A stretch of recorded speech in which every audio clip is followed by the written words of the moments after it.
H2SO5 में sulphur का और K2Cr2O7 में क्रोमियम का ऑक्सीकरण संख्या पूछ रहा है। H2SO5 का स्ट्रक्चर ऐसा होता है, इसका मतलब इसमें दिख रहा है कि एक पेरोक्साइड बॉन्ड है, O बॉन्ड हो। अब जितने भी ऑक्सीजन पेरोक्साइड बॉन्ड में इन्वॉल्व होते हैं उनका ऑक्सीडेशन नंबर होता है -1, अदर ऑक्सीजन का बाकी सबका -2 होता है। तो ऐसे केस में अगर हम इसको सॉल्व करें तो हम हाइड्रोजन का +1 रखेंगे तो 2 हाइड्रोजन का हो जाएगा +2, सल्फर का हम लोग x मान लेंगे। उसके बाद ऑक्सीजन पे आते हैं तो 3 ऑक्सीजन का -2 रखेंगे तो हो जाएगा -6, और 2 ऑक्सीजन का -1 रखेंगे तो हो जाएगा -2, यानी -6 और -2 मिलकर हो जाएगा -8 इज इक्वल टू 0, क्योंकि इस पर टोटल चार्ज क्या है, 0 है, यानी कोई चार्ज नहीं है। ऐसे केस में अब x का मान निकालें तो आएगा -6 इज इक्वल टू 0, इसका मतलब x इज इक्वल टू 6 आ जाएगा।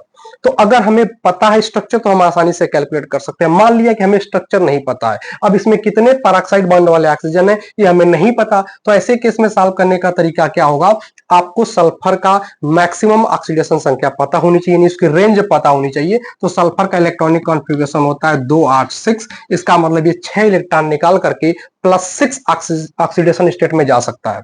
मतलब इसकी अगर मैक्सिमम ऑक्सीकरण संख्या की बात करें तो होगा +6, 6 से ज्यादा नहीं आना चाहिए। तो अब इसके बाद हम इसको नॉर्मली मान के चले, हमें दिया H2SO5, अगर नॉर्मली मान के चले तो हाइड्रोजन का +2, सल्फर का मान लेंगे x, और ऑक्सीजन का हो जाएगा -2 रखते हुए तो 5 ऑक्सीजन का क्या हो जाएगा, -10।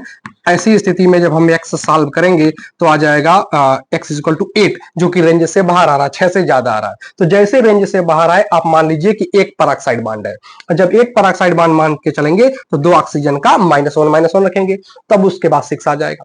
अगर मान लेते एक पेरोक्साइड बॉन्ड मानने के बाद भी रेंज से बाहर आता तो 2 पेरोक्साइड बॉन्ड मान लेते, 2 मानने के बाद भी रेंज से बाहर आता तो 3 मान लेते। इस तरीके से आप स्ट्रक्चर न पता होते हुए भी अनुमान लगा करके निकाल सकते हैं। चलिए, तो इसमें आ गया 6 आ गया। इसके बाद K2Cr2O7, K2Cr2O7 में चेक करना है। पोटेशियम का होता है +1 तो 2 पोटेशियम का हो जाएगा +2, क्रोमियम का हम x मान लेंगे तो 2 क्रोमियम का हो जाएगा 2x, और ऑक्सीजन का -2, 7 ऑक्सीजन है तो हो जाएगा -14 इज इक्वल टू 0। ऐसी स्थिति में x का मान निकालेंगे तो आएगा 2x - 12 इज इक्वल टू 0, यानी 2x इज इक्वल टू 12 और x इज इक्वल टू आ जाएगा 6।